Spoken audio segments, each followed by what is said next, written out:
you are a poet, you are a literary editor, and you are also a translator. You say that being a foreigner everywhere, not belonging anywhere, can be disquieting, but once you are over that, it's liberating. I've been moving since I was 13 years old. I went to Trinidad and lived with my aunt in a maternity clinic in a small village called Kufa.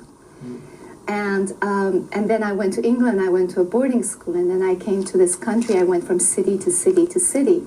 So at one point I realized, what am I nostalgic for? Really, I carry my home within me, and I have to look at that. I think if everyone in the world realized that their home is inside of themselves, then they begin to interact with one another a little bit differently. I am writing every day based on who I am and how I feel. So all of that is connected. My being inside myself, outside myself, seeing others see me as something outside of themselves. All of these things will affect my own perception of myself and of other people. I'm asking that because in some of your poems you present these cases of duplicity. For example, there is a poem that is called Los Angeles 2007. You're in a coffee house, and there is a track with mirrors, and then you see yourself, and there is this kind of multiplicity or duplicity. There is also another poem that I think somebody's walking on the sand on the beach, and you have the person and the shadow, and it's like two people, but it's like one. And there are many cases where you introduce this other point of view, this other angle. At every moment, every thought that we have, every person that we are affects the world, whether we realize it or not. We're part of this web. And so this duplicity, this doubleness that I see is always between the world of what is and another possibility. And so even good and evil is in that sense, which is in one of the poems. It's one of the poems, yeah. Or seeing myself go by, reflected in that truck. There I go, a part of me, a possibility, and here I am. And what am I going to do with what is left behind? I would like you to read the poem The Outsider. I know what it's like to be an outsider, a khariji. I know how English sounds when every word is only music. I know how it feels not to be an American, an English, a French, call them Amrikai, Ingilisi, Faransavi, and see me as alien, immigrant, Irani. But I've been here so long, they call me American, with an American husband and American children. But mark this, I do not belong anywhere. I have an accent in every language I speak. Your language is very accessible, is understandable. It's not flat, you are multi-layered, but your poems are close by. And in many poems, you do a very effective blend. You have a soft tone, a soft voice, very fluid, but then you present painful, sometimes tragic content. You talk about war and discrimination against women, abuse, violence, but the tone stays very fluid, very gentle. How do you manage that dialogue between the soft and the harsh, between the delicate and the violent? I don't believe in violently speaking of violence. I write in a multi-layered way because I want to be understood by everyone at every level. I want a teenager to read my work and understand what he or she can get from it, and then from various other readings get to deeper levels. But I don't want to pick someone by their collar, and tell them, I hate this, the world is violent, I am a foreigner, da da da da. I don't think that's what poetry is. So the best way to reach someone is to let them drop whatever veil or whatever glass, the armor that all of us have up, because we just don't want to let anyone in. And so when you approach them with softness or musicality or comedy, that will go down, and then you can deliver your message. The poem, I think, is called Rooftop, and I think it's a perfect blend of the way you use your voice and the way you present the reality of your country of origin. Rooftop. Rooftops of my childhood were flat, a place for sleeping on summer nights, on springy mattresses under mosquito nets, for grandmother's early calls to God, for sisters' secret rendezvous. There, I sought spirits among the twilight stars, but always my eyes, heavy as stones or sin, fell to the street below, where a neighbor rushed home for his supper, the salt sellers pulled on his donkey's rein, or a servant girl hurried through, fresh bread under each arm. On that rooftop, I tasted my first kiss, read War and Peace in Farsi, watched the neighbor's teenage son decapitate his sister's cat because his sister wouldn't wear a headscarf to her classes at the university. That same boy became a morality policeman.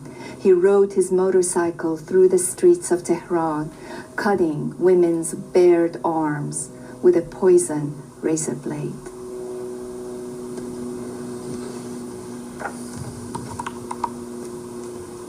That was the beginning of the revolution in Iran, because they were forcing women to put on the headscarf,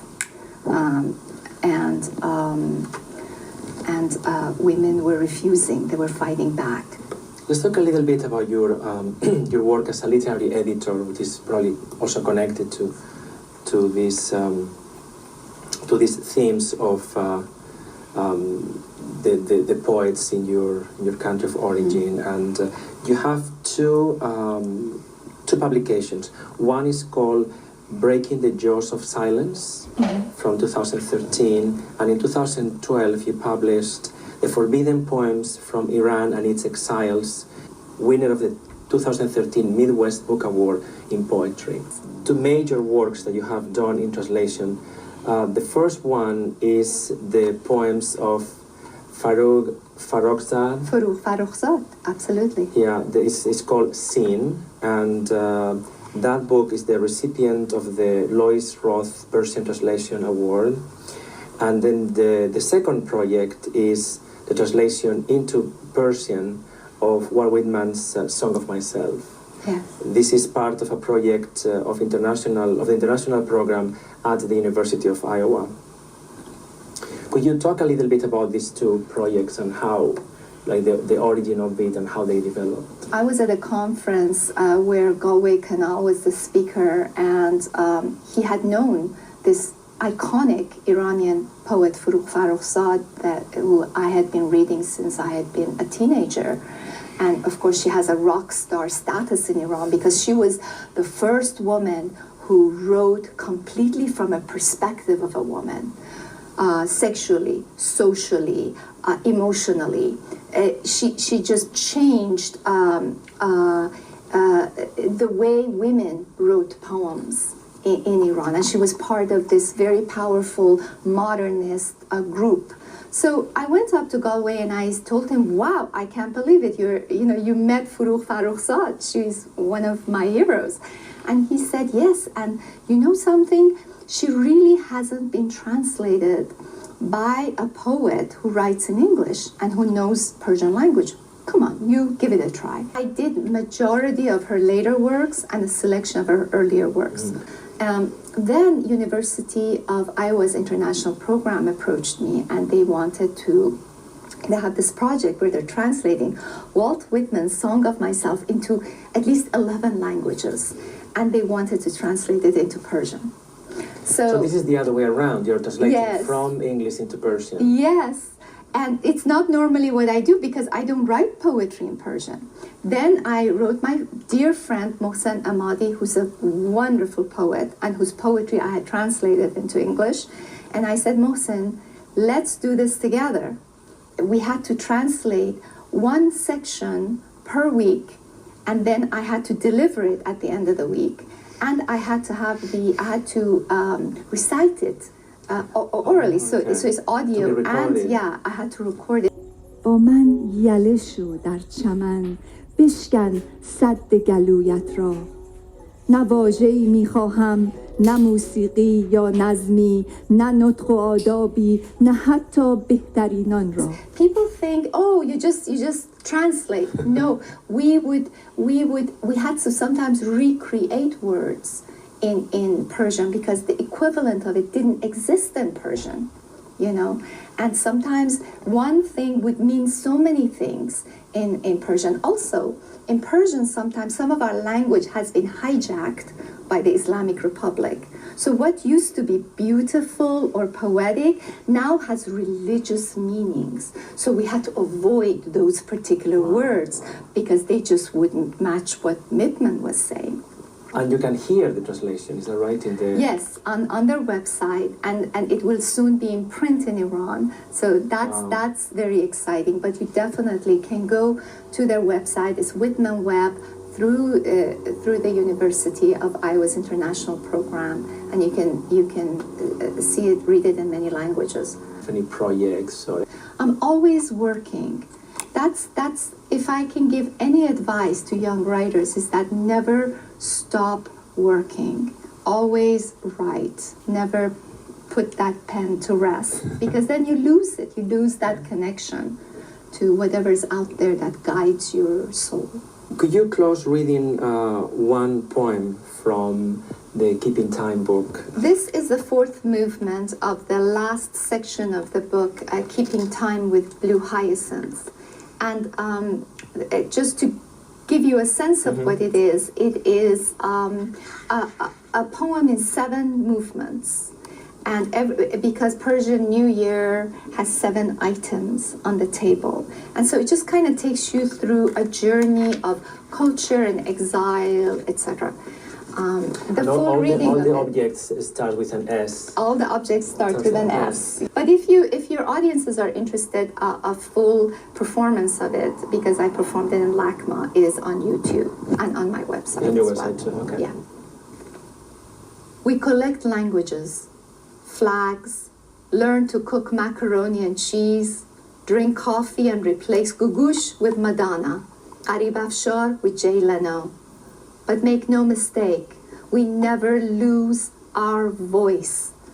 صدا ست فروغ فرخزاد تنها صداست صدا که جذب ذره های جهان خواهد شد چرا توقف کنم I channel her voice voice only voice remains voice seeping into time. Why should I stop? Thank you. Pleasure to be here.